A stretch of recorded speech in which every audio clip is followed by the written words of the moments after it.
don't have the audio on, and I need you to sing your song. I got it. There you go.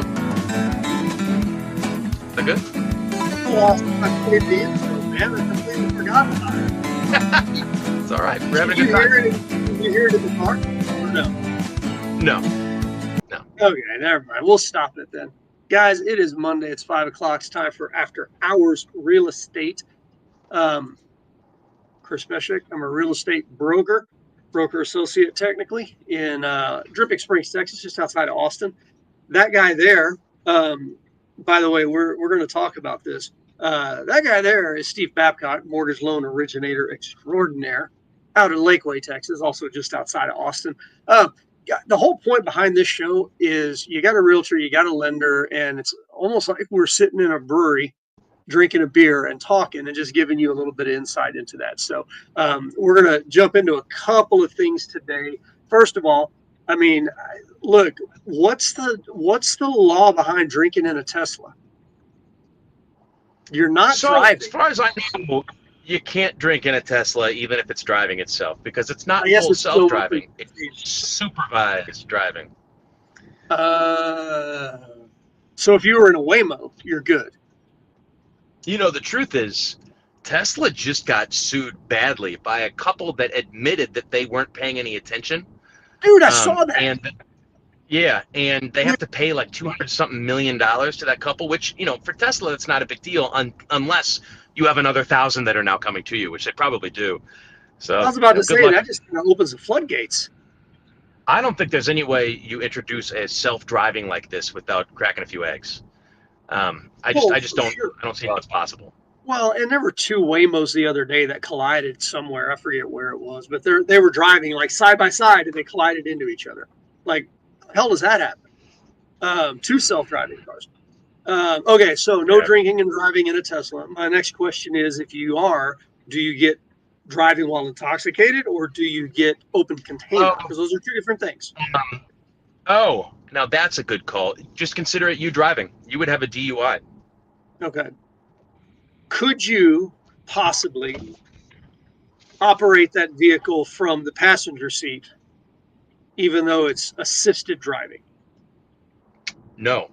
In fact, if I stare at you for too long, the system will beep at me and say, you're not paying attention to the road. Pay attention to the road. And if it beeps at me, I think 5 times, it cuts you off. So the very first time I got self-driving, I went out to lunch with some realtors. And I was like, all right, guys, I've had enough drinks. You know, I had like 2 beers. And I was like, I got to drive. I don't need another beer. And they were like, you just told us your car drives itself. You should have another drink. And I was like, you know what? You're right. So I had another drink. And then I was driving home. And again, I don't recommend this to anybody. I made a mistake. Okay, I won't do it again. But I was driving home, or the car was driving me home. And I was like, wow, this ride's great. I'm really enjoying this. And the car dinged at me so many times that it cut me off. And then suddenly it said, take over in 5, 4, 3, 2, you're screwed, right? And I'm like, oh my God. And so, you know, and so don't do that. Don't do that. That's a really bad idea. Just don't do it. You can get in big trouble for doing it. It's the same. It's the same as though you're driving. So don't do it. I did not expect to go down that road, but yeah, here we are. But that being said, you can totally get blitzed and have it drive you home. I mean, you just don't get caught, right? Oh my God! Why are you saying this? Anyway, I mean, I didn't tell you to do it. In fact, I think I said not to do it, but you know, details. Well, that's details. fair. Yes, this is the words of our guests are not the words of our sponsor. So it's just, you know. I don't know. It works. I'm gonna have my drink. Since you can't have yours. I'm drinking sparkling water. So good. Thank you. Cheers, man. Guys, by the way, if you've got questions as we're doing this, thank you. I appreciate that. Put them in the comments. Put them in the chat. Definitely love the comments. Let's jump into why we're here. Basically, everything is political. And if you've been a part of Steve and my if you've been a part of our world for a little bit and you've heard us go through headlines and articles, you know this is exactly how we feel. Everything's politicized. It doesn't matter. But you know what we're getting into today because you and I were talking crap about it last year about the massive revisions. we also find it, like most people do, I'm sure, essential and also difficult to not Yeah, mention or bring up politics in any way, especially since we're in a financial, to a certain degree, a financial industry. yeah, The XYZ party in power did XYZ. It's just, hello. yeah. It's hard not to say those things, or at least bring them up somehow, and to stay neutral. And so this whole article is about how politics are in your face now, and it's like, it kind of emphasizes how difficult it is for us to stay neutral. Yeah, You it know, really does. But I've got this blown up really large, but I'm going to try and start out. Where am I? Okay, here we go. Let's get this going. So, guys, this is from First Trust, which is an investment group, and Brian Westbury is their chief economist. He is a guy that I follow on Twitter, and I subscribe to their newsletter. This is their newsletter that we're going to read through here. So this is not an article from like a news source or anything like that. This is straight from an investment group. So everything is political. Be careful. It certainly seems I've tried to say this word 15 times this morning. Hyper-politicization has come to every piece of economic data. Last week's data are poster children for this. So many overbroad interpretations of data by investors, the general public, policymakers, and politicians sow confusion. We talk about that all the time, don't we? First, Wednesday's yeah. GDP report, the headline was solid. Headlines, yay. With the real world economy, or real economy growing at 3% annual rate in the second quarter, beating the consensus expected 2.6% pace and rebounding sharply from a 5.5% decline in Q1. Some reacted like the report heralded a new era of prosperity and was a sign that the Trump administration's policies were successful. Did you see a bunch of stuff like that on social media? I have no opinion on the matter. I'm just saying there were posts like that on social media. You see where I'm going with this? I can't even comment and stay neutral, right? So I mean, like, the sky could literally fall and I can say nothing about it. It's very aggravating. Don't get us wrong. The extension and deepening of the tax cuts enacted in the big, beautiful bill. I actually literally hate saying that. Honestly, big, beautiful fill in the blank is going to be like a Trump slogan forever, right? I mean, are you making fun of or not? It just, man. Yeah, it is. You take one look at that and you're like, oh, Trump came up with that one. Go ahead. Yeah, exactly. Anyway, including permanent accelerated business investment expensing, as well as the law's curbs on the growth rate of Medicaid, will promote long-term U.S. economic growth. Okay. We think the same about efforts to reduce discretionary spending, slimming down agencies, sending workers out of D.C., and cutting regulation. But the rebound in economic growth in Q2 wasn't evidence that the agenda is already working. And I'll back up a little bit also. This investment group, is very, very fiscally wise. And they tend to be fiscally conservative. I mean, as an investment group, that makes sense, right? Okay, so I'm just going to throw that out there. But they're saying rebound in the economic growth was not evidence that the agenda is already working. Instead, the drop in real GDP in the first quarter and the rebound in the second is largely a reflection of how business reacted to the rollout of tariffs. Trump promised early this year to raise them. In response, businesses were front-running tariffs in Q1, rapidly filling orders from their foreign suppliers, putting some orders from U.S. producers on the back burner. Because imports are not domestic production, they're subtracted from purchases when calculating real GDP. Once higher tariffs actually arrived, businesses slowed orders from abroad, shifted back to U.S. producers, hence the GDP volatility. I mean, what I said last week. Yeah, but we talked about it, but I mean, that's exactly what happens, or is what's happening. Everybody can see it. Why don't we see something this simple on any news channel? Well, that's a great question, Chris. I mean, you would think conservative channels would be, or not conservative. You would think liberal channels would be like, this would be running nonstop. Like, hey, yeah, GDP was good. That doesn't mean anything. Anyway. Well, it doesn't mean anything, to be honest with you. It means nothing because it's all fake. It's not real. It's real in terms of the money that was spent, but it Right. was an artificial real. If I told you the grocery stores were going to be shut down for the next year, what would you do? Hoard stuff. Right. And then if I said grocery stores had a record sales, last month or in the second quarter of this year, you'd be like, wow, grocery stores are doing really well if you didn't know that they were shut down for the rest of the year. And that's basically what's been happening here with the tariffs. Yeah. Right. We're going to have volatility. We may not trade with them at all. We have no answers for you. It's complete uncertainty. What are you going to Yeah. do? Well, Yeah. you buy a bunch of stuff before it goes in. That's right. Because we all need our iPhones. Well, yeah, and Putting if you buy this. a whole year's worth of supply, you can sell them throughout the year. Yeah, The that's right. system is what they've done. So putting 2 quarters together, real GDP was up at a modest 1.2 annual rate in the first half of the year, which is below the 2% average of the last 20 years. So in the last 20 years, first half of the year, averaged 2%. We're below it. Economy's behind that. Growth at roughly half the rate of the past 20 years then affected Friday's employment report. I don't know how it affected the employment report, but anyway. And the problem flipped from interpretations that were overly optimistic to ones that could be overly pessimistic instead. U.S. economy certainly not out of the woods when it comes to recession risk. Monetary policy has been tight enough to reduce inflation. Sorry, let me get back up here. So we had the Toward jobs those numbers first come in. 2% target.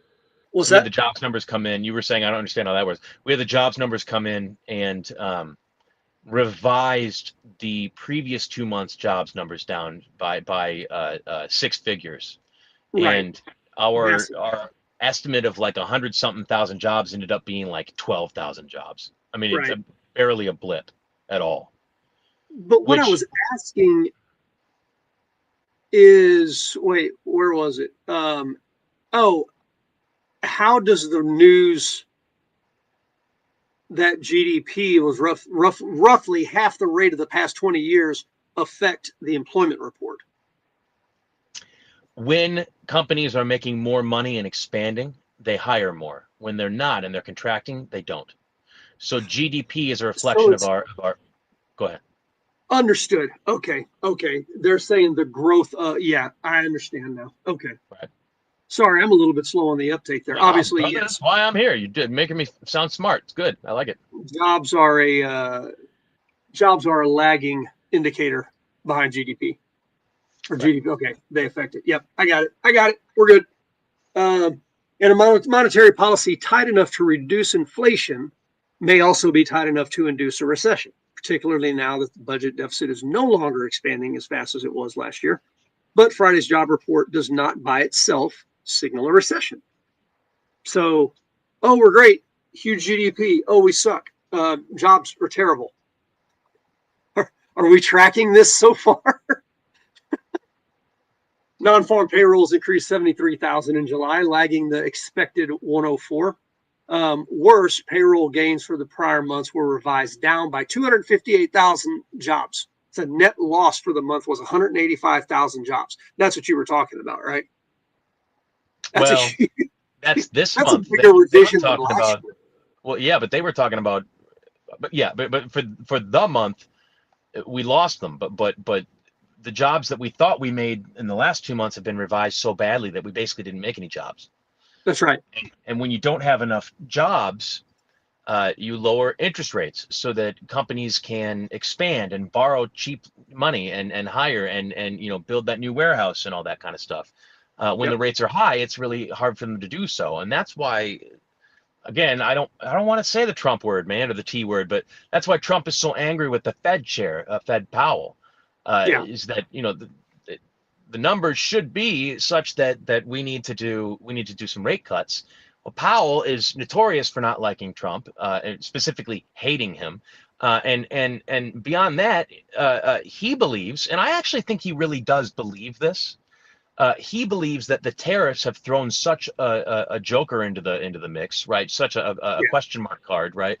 That he wants the dust to settle. Well, the problem with dust settling financially is that that's a 2 year ask. You're going to do Yeah. nothing for two Yeah. years. I mean, nobody says 2 years, but I mean, I haven't heard anybody say that, but that's basically how long it takes for dust to settle in economic areas. Especially when you're talking about something like tariffs that don't even have half of them enacted yet.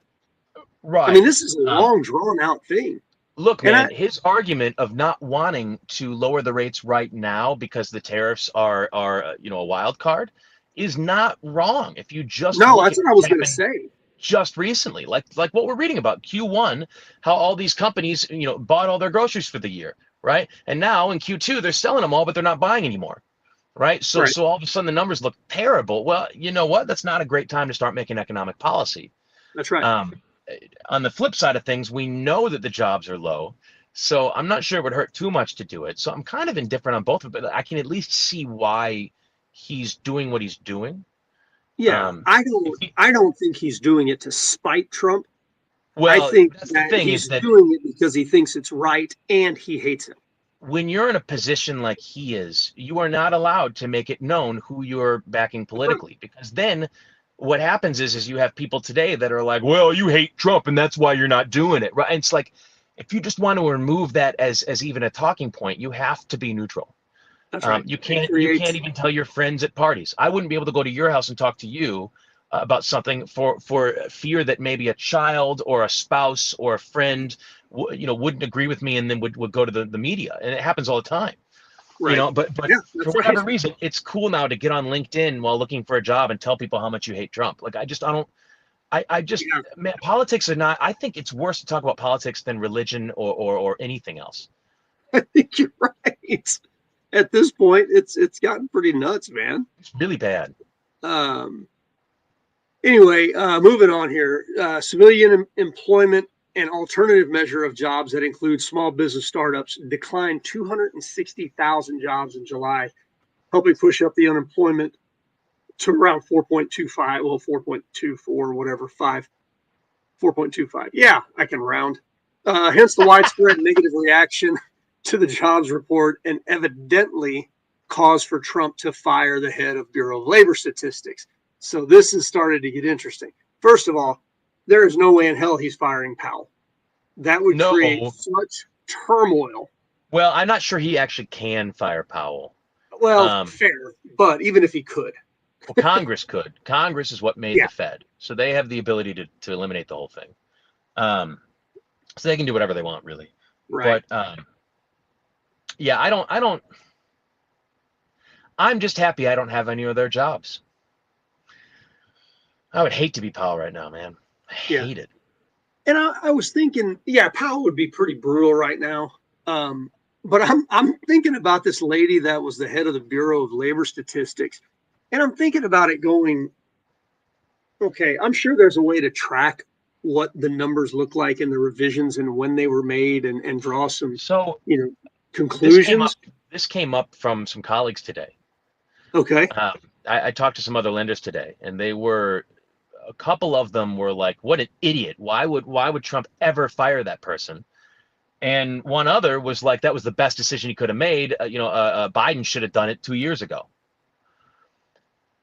I don't know. I think it just depends on how political you get at this point. But if we look at just the facts, these numbers from the government and the private sector were almost always in line until roughly a few years ago when they Yeah. started diverging, and the government numbers were wildly different and became even more wild and more Yeah. wildly different than the private payroll numbers.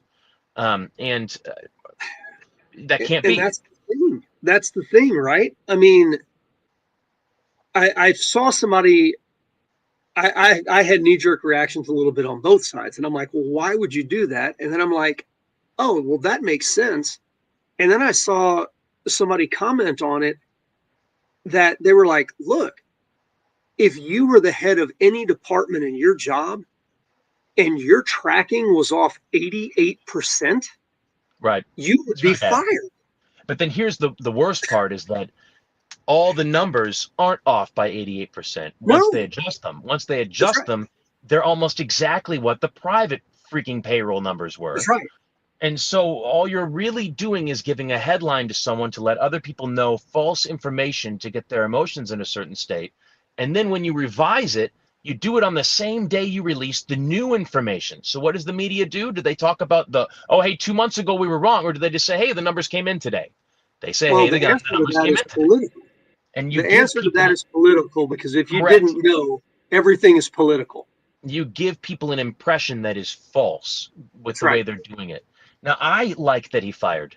I like that he fired the person that was in charge, not because, um, probably not because of the reason you'd think, but mainly because whoever takes that job knows that they will be Get your fired shit together. too. Yeah. Yeah, they will also lose their job and be wasting their time if they produce the same results. So, we're going to have to get in line, right? We're going to have Yeah. to do things like we used to do them before they redefined what a recession was in the last administration.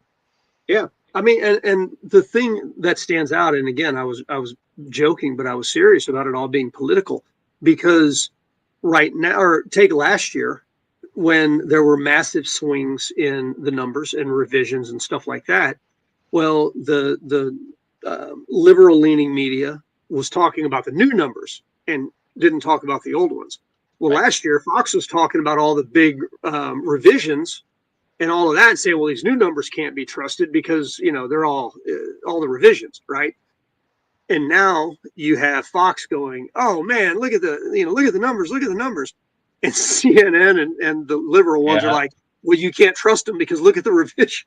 Each side is playing each side, man. It's It's disgusting. so When you live funny, long dude. enough, in your 20s, you get all passionate about what you believe in. In your 30s, you're like, wow, I wonder if I'm being lied to at all. And then your 40s, you're like, the whole thing's a lie. Like, I don't know. Your passions change, man. But wait, Definitely man, change. do you think everybody feels that way, or is it just us No, Gen Xers? no. I think you have to have a special view of the world. Like the finance has really done it for me. When you see that Okay. 1 + 1 = 2, but someone says, "Oh no, it's 3.5," and there's interest involved, and you're like, well, I know that's wrong. Like, I know for a fact that's wrong. And then the next week they're like, well, we were wrong, but we're just going to give you the right numbers now. We made a mistake and we're just going Yeah. to correct it. And you're like, yeah, but it wasn't a mistake. You were lying. That was a lie. Right. And by the way, if you went back in time, you would notice that when these numbers started diverging was almost the exact same time that the last administration decided to redefine what a recession was. It's right. That's right. It's So almost like I we're going think to redefine it, and then we're going to make sure that you don't see it. wool over your eyes, yes, and don't believe you're trusting your lying eyes, right? Don't trust your lying eyes. and, I and knew so I could count on you to get worked up today. oh bro, it's ridiculous, but the problem is that both parties are doing it. You think, oh yeah, That's the Biden funniest sucks. shit. Guess what? Trump does it too, and he It has been. it is two sides of the same freaking tarnished gold coin. If you get your news from news sources, just expect to be lied to. You're no better than a Chinese person getting their information from their communist government, right? It tells That's only right. what you want to hear. If you get your news from things that can't be manipulated easily, like numbers that are verified by private sources and government sources, right? And Right. then suddenly you see the difference between private and government, and it can't be unseen. You cannot That's right. unsee it. It's disgusting. It is. It's disgusting. And then I'm you gonna. kind of hope that one party will do better than the other. And then you see that both parties do, but say differently. They do the That's right. same thing. They say they're not doing the same thing. That's right. And, and again, if you Usually listen to on the opposite news, ends. But if you yeah, listen to the exactly. news, you're like, man, I hate the other side. Doesn't matter which side it is. I hate the other. It's so stupid. But when you Yeah. when you look at like facts, I hate both sides. They're all stupid. We're all stupid, man. Every one of us is dumb. We all hook, line, and sinker take it That's right. and get angry with our neighbors over literally lies. So, moral of the story: go drink a damn beer with your neighbor. Yes, do Should that. we even keep going with this Buy a house. article? I mean, we're just going to go drink beer with our neighbors now. Honestly, it's more of the same. But yeah, I mean, you Well, can if no, you want. seriously, I do want to finish this because I like. I guess The they illegal are my. immigration one is the best part. It's What's the that? best. If you look at, no one's going to like this. Okay, no one will like me saying this. But when you look at strictly mathematical equations, removing non-citizens, removing one non-citizen frees up a job, right? It also frees up a house. It also frees up a lot more than that. And usually the non-citizens aren't paying the same amount of benefits. They do pay some, sales taxes, etc., but they won't pay the same amount of taxes that a citizen would.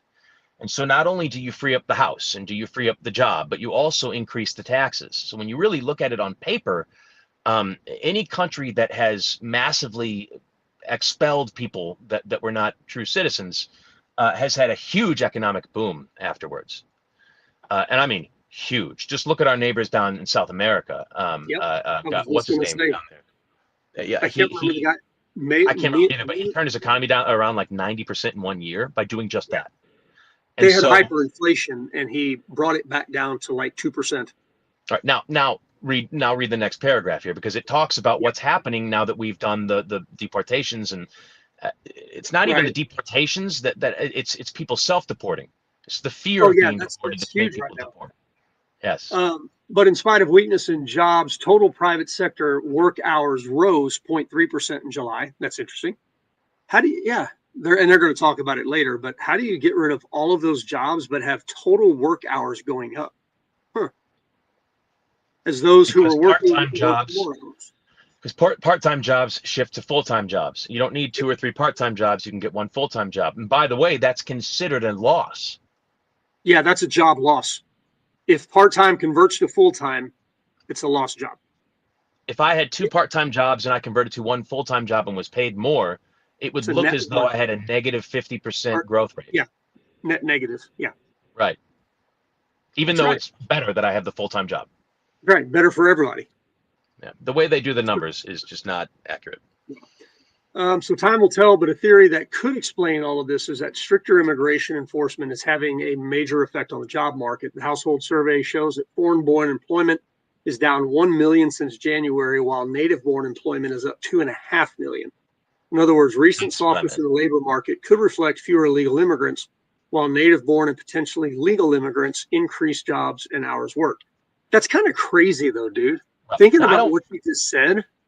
I don't want people to think that I'm completely heartless. I'm just literally saying what the numbers are, right? And there's, of course, 2 very real arguments here on the story, probably more than 2. But the point is that from a mathematical standpoint, we should have more jobs, not fewer, as a result of this. But I know it doesn't make sense, but when you really write it down on paper, it's how it works.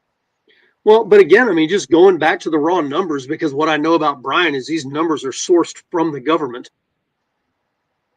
Foreign-born, and foreign-born is not illegal versus legal. That's foreign-born. That's visas and work visas and green. It's everything. Right. Foreign-born employment is down 1 million since January, and native employment is up 2.5. That's a net positive 1.5 million jobs. And those people, I think they pay taxes usually. The people that are suffering are the employers. Oh, absolutely. Now they have to pay for health care, and they have to actually give people a real standard of living, as opposed to paying slave wages for people who are here under the threat. I'm glad you said it, dude. That's been my biggest argument about it forever. Oh, you want people here to work slave labor because they are cheap? Again, there are 2 sides to this argument, but the employers are the dirtiest part of it. Oh, absolutely. Right? Which is why they keep lobbying not to. Yeah, ahead, that's why they keep lobbying not to have the auto verify. I can't stand the argument like, who do you want to wash your clothes, cook your dishes, or like, clean your dishes and stuff. It's like, man, you must really think poorly about a group of people if you think all of them are taking those jobs and nothing else. That's it. Yeah. It's a very racist thing to do. To say, only all of those people take all of those jobs. It was just racist. Well, and not only that, but again, you're wanting to exploit somebody else for your benefit. Right. If you want somebody to wash as well, no one else is going to do it, so I'll just pay slave wages to that person and I'll feel good about it. Well, no. That's not okay. Not only are you slave waging them, you're also kicking them out of the country at the same time. Yeah. It's really bad. But you kick them out of the country, it frees up jobs for Americans, and that is what we're seeing here in this article. They made it really clear. We got 150% job growth over for native borns and people with green cards and stuff in 6 months. 6 months. And these are early numbers. Remember we just talked about Q1? Yeah. No, this is H1. Oh, we Pretty were just sure. talking about quarter 1 to quarter 2 is what I'm talking earlier in the article. Oh, yeah, Talking about how they overbought. earlier, yes. Yeah, yeah. Yes, sorry. So whatever your view on immigration enforcement, a slowdown in jobs held by foreign-born workers is exactly what we should expect. There's many moving parts, tariffs, spending cuts, government job layoffs, immigration reform over the next several months. We might see more of an impact from slower economic growth on the labor market. But in the meantime, investors should neither be exuberant nor panicked about the economy. Recession risks remain, but economic reports don't show that they're here. Moreover, if we do get a recession, it's unlikely that it's going to be severe. In the meantime, better policies take time to have an impact. I mean, everybody freaking out. And that's the reason I wanted to do this today. And guys, I'm going to put this on the middle of the screen. So if you want to subscribe, I don't actually personally know Brian. I just know the company. So there it is, ftportfolios.com. You can subscribe and get a Monday update from them. And the thing that I like when they're doing their predictions, like when GDP numbers and all are coming out, he sent out a GDP like a precursor last week, and he was right freaking on. He's like, it'll come back anywhere between 3 and 4.5, depending on how they measure these things. He breaks it down to math. It's phenomenal. Like, I love reading these newsletters. This is my problem with economists, though, is that they all mix in politics, because if they didn't, they all have the same sets of numbers. So they should all draw the same conclusions. Correct. And I will say this. I can tell that Brian is conservative because of the way he looks at numbers.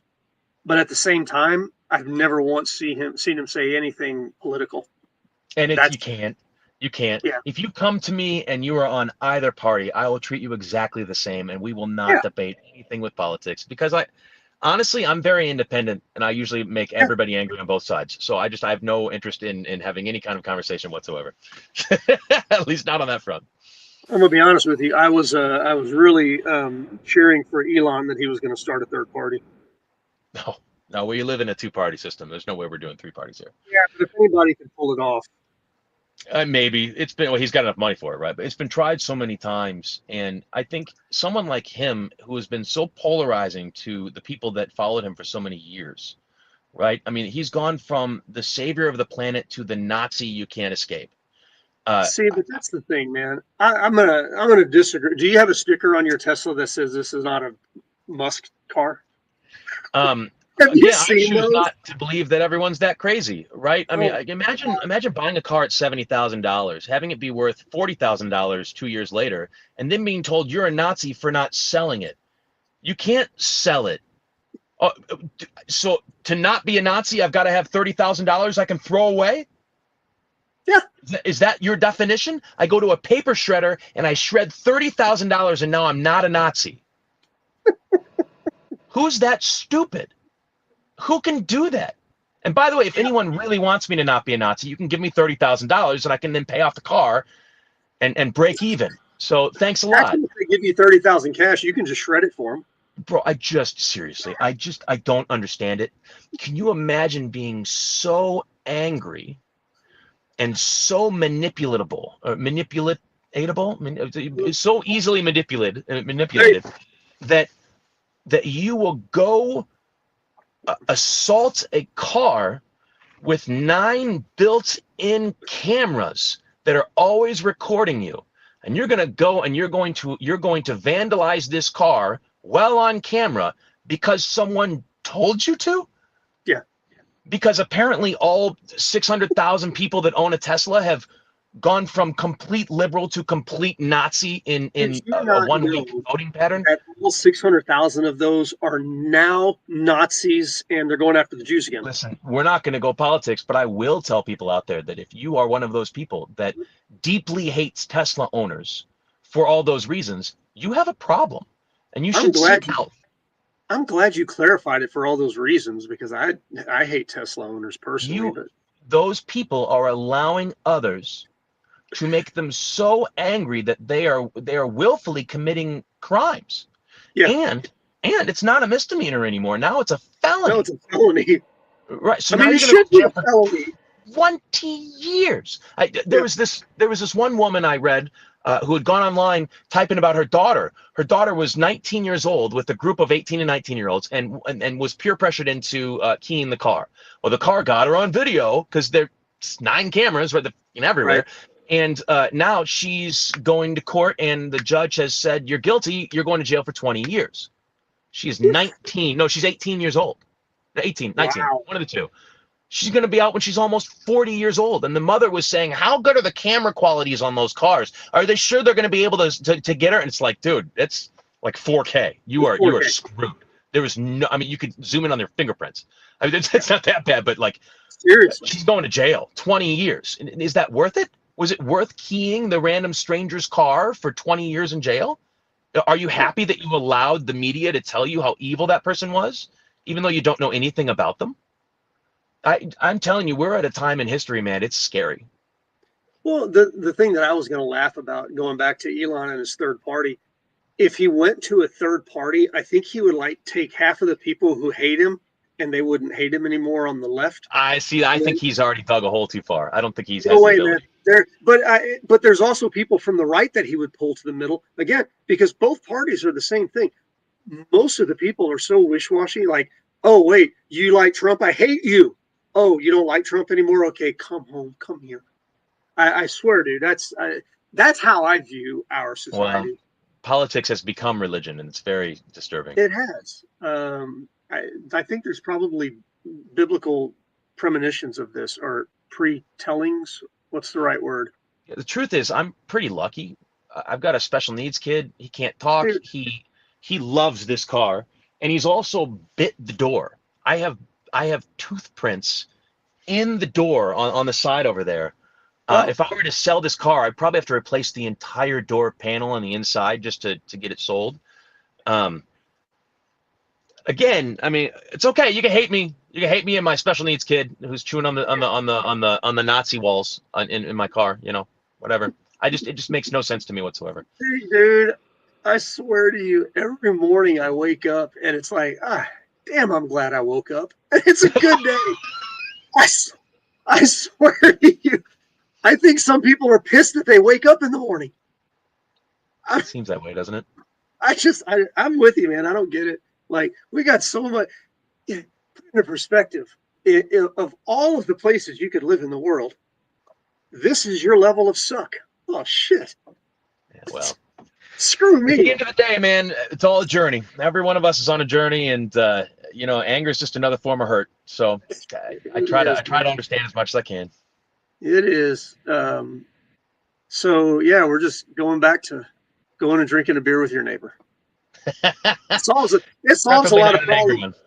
And, well, no, I mean, even if they're angry, if they start yelling, just drink more. It's fine. Hurt people. Yep, that's it, man. That's it. Well, we'll go enjoy your family, my friend.